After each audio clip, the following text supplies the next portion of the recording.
నమస్కారం విద్యార్థులకు నిన్న మనం మాతృభావన పాఠ్యభాగాన్ని గురించి తెలుసుకోవడం జరిగింది. అందులో తర్వాతి భాగం ఈరోజు స్త్రీల పట్ల శివాజీ ఎలా ప్రవర్తించాడు, ఆ శివాజీ ప్రవర్తించినటువంటి తీరు ఎలా ఉంది, అందరూ ప్రతి స్త్రీని ఎలా భావించాలి అనే విషయాన్ని గురించి మాతృభావన పాఠంలో మనం డాక్టర్ గడియారం వెంకటశేష శాస్త్రి గారు రాసినటువంటి విషయాన్ని తెలుసుకున్నాం. ఈరోజు మనం అసలు ఈ మాతృభావన పాఠము విషయం ఏంటి అనే దాని గురించి తెలుసుకుందాం. మొట్టమొదట ఈ మాతృభావన పాఠంలో నేపథ్యం అంటే ఒక పాఠముకు సంబంధించినటువంటి విషయాన్ని నేపథ్యం, ఆ విషయం దేని గురించి అయితే పాఠంలో తెలుపబడుతుందో దానిని నేపథ్యం అంటే. అంటే ఏదైనా ఒక పాఠములు మనకి ఏ విషయాన్ని తెలుపుతుంది అని చెప్పబడేటువంటి దాన్ని నేపథ్యం అంటారు. ఆ నేపథ్యాన్ని గురించి మనం ఈ ప్రస్తుత పాఠము చూద్దాం. మొదటి దండయాత్రలు కళ్యాణి దుర్గాన్ని జయించినటువంటి అప్పాజీ సోదరుడు.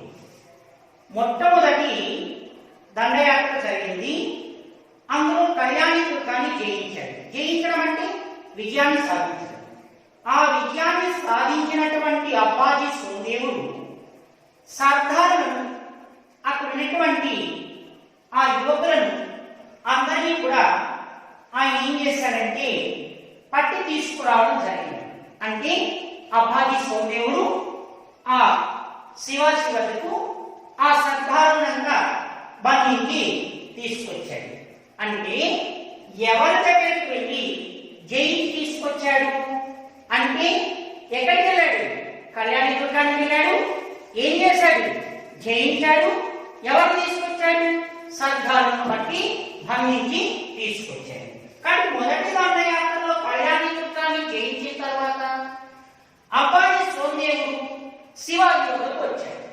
ఆ వచ్చిన తర్వాత అప్పుడు సోదేవుడు శివాజీతో ఇలా చెప్పాడు, దేవా, నీ ఆజ్ఞ ప్రకారం, దేవా, నీవు ఇచ్చినటువంటి ఆజ్ఞ అంటే అన్నది ఏమని అనుమతించావు? వెళ్ళి కళ్యాణి దుర్గాన్ని జయించుకుని రమ్మని అనుమతించావు. ఆ అనుమతితో పాటు ఎవరు తీసుకురమ్మన్నావు? సర్దారు తీసుకురమ్మన్నావు. వారిని కూడా తీసుకుని వచ్చాను అని చెప్పుకుంటాడు. ఎవరికి చెప్పుకుంటున్నాడు? శివాజీకి చెప్పుకుంటున్నాడు. ఎవరు పంపించున్నాడు? శివాజీ పంపించాడు. ఎవరిని పంపించాడు? అక్కడ ఉన్నటువంటి అప్పాజీ సోదేవుని పంపించాడు. ఎక్కడికి పంపించాడు? కళ్యాణి దుర్గాన్ని పంపించాడు. మరి కళ్యాణి దుర్గానికి వెళ్ళి జయించుకొని ఎవరిని తీసుకొచ్చాడు అంటే అక్కడ ఉన్నటువంటి సర్దారులందరినీ బంధించి తీసుకొచ్చాడు. అప్పుడు సోదేవుడు శివాజీతో ఇలా చెప్పాడు కదా, మీ ఆజ్ఞ ప్రకారం, మీ అనుమతి ప్రకారంగా కళ్యాణిని జయించి దాని సర్దారులను బట్టి బంధించి సర్వస్వాన్ని తీసుకొచ్చానని చెప్పాడు. నేను మీరు చెప్పినట్టుగా అక్కడ ఉన్నటువంటి సర్దారుని అందరినీ తీసుకొచ్చానన్నాడు. అప్పుడు అంతవరకు బాగా విన్నాడు శివాజీ. అంటే నేను చెప్పినట్టు కళ్యాణిని జయించావు, సర్దారును బంధించావు, తీసుకుని వచ్చావు అని అంతవరకు సంతోషించాడు. చెప్పాడు, పండుగగా చేశాను అని మనవి చేశాడు. వెంటనే అప్పుడు అన్నాడు, నేను రాణివాస స్త్రీలను కూడా బంధించి తీసుకొచ్చాను అని. దేవా, నేను సర్దారునే కాదు, అక్కడున్న స్త్రీలను కూడా తీసుకొచ్చాను. అంటే మనం చెప్పుకున్నాం కదా నిన్న. ఏమని చెప్పుకున్నాం? స్త్రీల పట్ల ఎలా ప్రవర్తిస్తాడు? ఆయన చాలా గౌరవంగా ప్రవర్తిస్తాడు. స్త్రీలంటే ఆయన ఎలాంటి వారు? దైవంతో సమానం. మరి అలాంటి స్త్రీలను తీసుకొని రావడము మంచిది కాదు కదా. మరి ఆయన తీసుకొచ్చాడు కదా. అంతే వెంటనే శివాజీకి ఆ మాట చెప్పాడే, రాణివాస స్త్రీలను కూడా బంధించి తీసుకొచ్చాను అన్నాడు. వెంటనే అతనికి కోపం వచ్చి ఉంటుంది కదా, అలా చేయకూడదు కదా. హిందూ సమాజంలో స్త్రీలను దైవముతో సమానముగా తల్లిగా భావించమన్నాడు.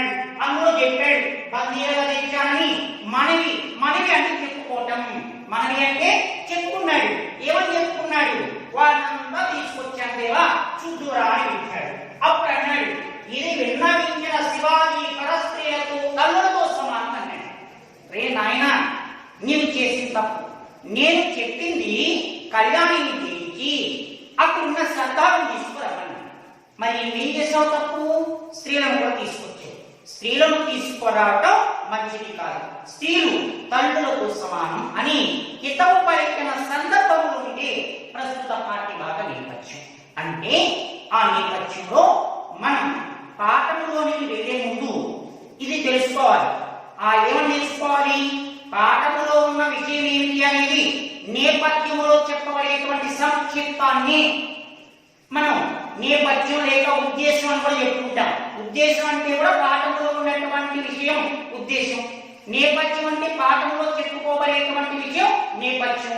నేపథ్యం అన్నా ఉద్దేశం అన్నా ఒకటి. అంటే 9వ తరగతిలో మనం చెప్పుకున్నాం కదా, నేపథ్యం అంటే ఉద్దేశం అంటే పాఠంలో ఏదైతే చెప్పబడుతుందో దాని విషయాన్ని సంక్షిప్తంగా ఇచ్చేటువంటి దాన్ని నేపథ్యం ఉద్దేశం అంటాం. ఆ విధంగా ఈ నేపథ్యంలో మనం దేని గురించి చెప్పుకుంటున్నాం?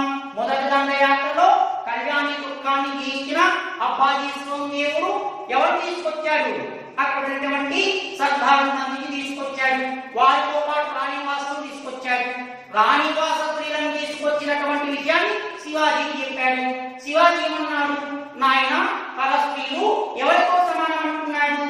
పరస్త్రీలు తల్లులతో సమానం అని హితవు పలికినటువంటి సందర్భంలో ఇదే ప్రస్తుత పాఠ్య భాగ నేపథ్యం. అర్థమైందా? అంటే మనము పాఠంలో వెళ్లే ముందు నేపథ్యాన్ని గురించి తెలుసుకున్నాం. ఏ నేపథ్యం ఇది? మాతృభావన పాఠ్య భాగ నేపథ్యం. దీన్ని ఎవరు రాశారు? డాక్టర్ గడియారం వెంకట శేష శాస్త్రి గారు రాశారు. మనకి మాతృభావన డాక్టర్ గడియారం గారు అనగానే శివభారతం గుర్తు రావాలి. ఎందుకంటే ఆయన ఆ శివభారతం నృత్యాశ్వాసం నుంచి తీసుకొచ్చాడు. ఇది ఆ పాఠంలో మనము పద్యంలోకి వెళ్లే ముందు తెలుసుకోవలసినటువంటి సంక్షిప్త విషయం నేపథ్యం. ఇప్పుడు మనం తర్వాత ప్రక్రియ గురించి తెలుసుకుందాం. ప్రక్రియ అంటే ఒక విషయము గురించి చెప్పబడేది ప్రక్రియ. విషయము అంటే ఎక్కడ నుండి స్వీకరించి చెప్పబడుతుందో, దేనిని రాయబడుతుందో ఇలా చెప్పబడేటువంటి దానిని ప్రక్రియ అంటారు. ఏమంటారు దాన్ని? ప్రక్రియ. ఇందులో ఏ ప్రక్రియ వస్తుంది? చారిత్రక కావ్య ప్రక్రియ. ఏ ప్రక్రియ వస్తుంది? చారిత్రక కావ్య ప్రక్రియ. అంటే చారిత్రక కావ్య ప్రక్రియకు చెందినటువంటిది. చారిత్రకం అంటే చరిత్ర ఆధారం. చరిత్ర అంటే హిస్టరీ.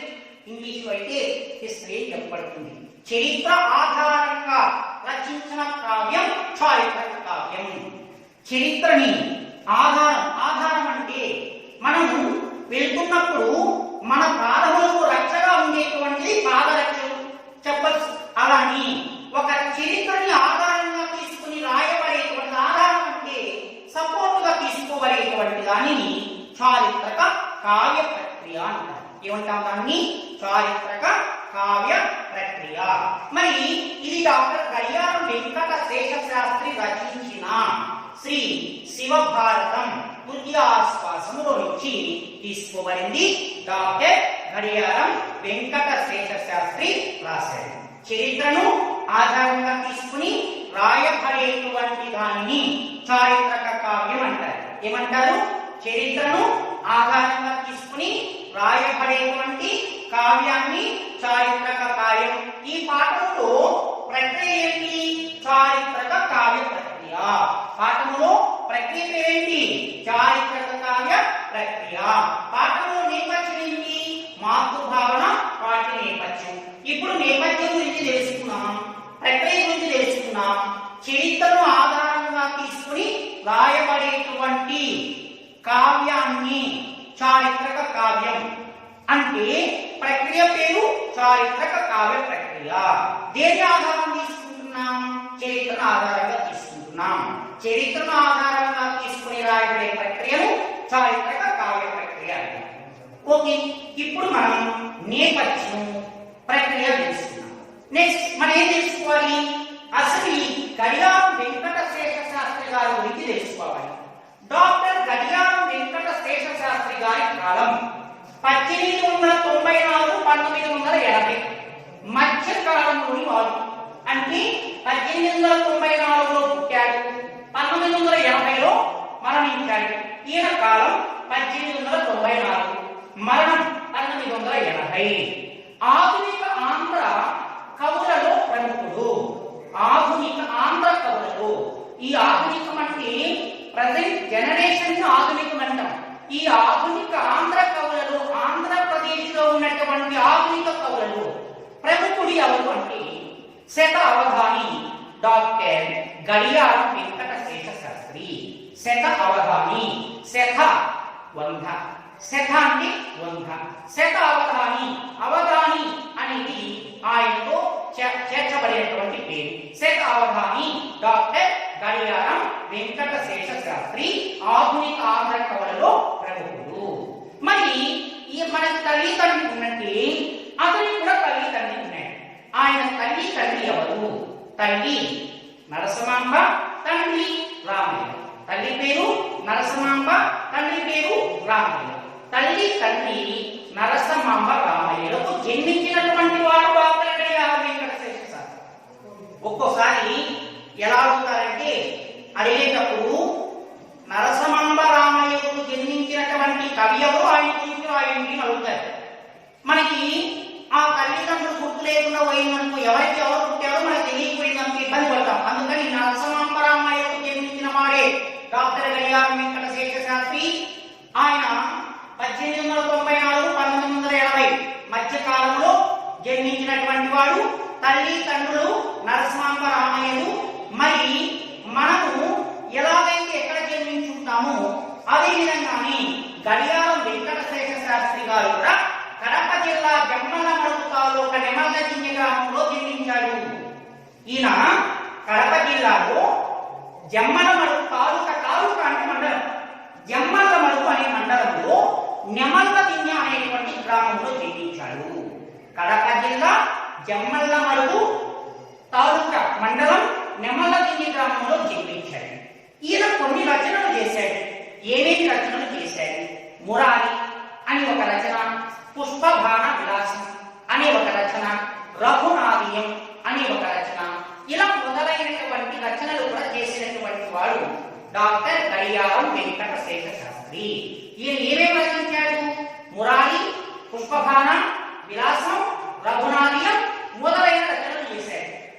రఘునాథీయం, పుష్పబాణ విలాసం మొదలైన రచనలు చేసిన కవి ఎవరు, ఆయన గురించి రాయింది అని కూడా మనకి ప్రశ్నాపత్రంలో వచ్చినప్పుడు గడియారం వారి పుష్పబాణ విలాసం అనేటువంటి వాటిని రాశాడు, రఘునాథీయం రాశాడు. ఏవైనా ఒక 3 లేక 2 రచనలు రాసి మనం సరిపెట్టుకుంటే సరిపోతుంది. ఎందుకంటే మనకి కవి పరిచయంలో ఆయన రాసిన రచనలన్నీ రాయలేదు. ఒక 2 లేక 3 ముఖ్యంగా ఉన్నటువంటివి రాస్తే చాలు. మురారి, పుష్పబాణ విలాసం మొదలైనటువంటివి అతని యొక్క రచనలు. ఆయనకు కొన్ని బిరుదులు ఉన్నాయి. బిరుదులు ఏమి? కవితా వతంస, కవిసింహ, అవధాన పంచానన అనే బిరుదులు ఉన్నాయి. ఆ బిరుదులు కూడా అన్ని రాయలేదు. మనం క్లుప్తంగా రాయాలనుకుంటే అవధాన పంచానన అని రాసేయచ్చు. అవధాన పంచానన అనే బిరుదు ఎవరికి ఉంది? గడియారం వెంకట శేష శాస్త్రి గారికి ఉంది. కవితా వతంస, కవిసింహ, అవధాన పంచానన అనే బిరుదులు కలిగినటువంటి వారు ఎవరు అంటే గడియారం వెంకట శేష శాస్త్రి. ఇప్పుడు గడియారం వారి గురించి మరొక మాట చూద్దాం. ఆధునిక ఆంధ్ర కవులలో ప్రముఖుడు శతావధాని డాక్టర్ గడియారం వెంకట శేష శాస్త్రి. ఈయన తల్లిదండ్రులు నరసమాంబ రామయ్యలు. ఈయన ఏ జిల్లా, ఏ తాలూకాలో, ఏ గ్రామంలో పుట్టాడు? కడప జిల్లా జమ్మలమడుగు తాలూకా నెమల్లదిన్నె గ్రామంలో జన్మించాడు. ఈయన రచనలు ఏంటి?